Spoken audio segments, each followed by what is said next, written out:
As expected, the left got crazy after Trump sent the National Guard to restore law and order in D.C. There have been protests, and this is the most vocal I've seen Steve Miller. Now check it out. There are residents who lived in Washington, D.C. their entire lives. Their parents lived here, their grandparents lived here, and they have lived for generations in intolerable conditions of crime and decay. There are parts of the city, I moved to the city 20 years ago. There are places where I've seen graffiti that has been untouched for 2 decades. There are homeless encampments that have made it impossible for families to use public parks and public recreation for as long as I've lived here. There are hundreds of residents of this city who are shot in street violence every single year, making it one of the most violent cities on planet Earth. And for too long, 99% of this city has been terrorized by 1% of the city.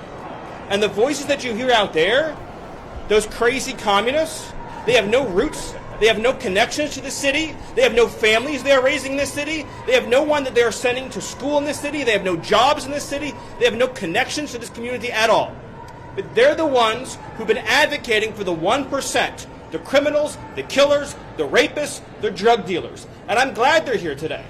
Because me, Pete, and the Vice President are all going to leave here, and inspired by them, we're going to add thousands more resources to this city to get the criminals and the gang members out of here. The left have gladly overlooked the drop in crime rates, the cleaner look DC now wears, and how safe residents of DC feel to protest against the removal of homeless people from the streets and the presence of the National Guard.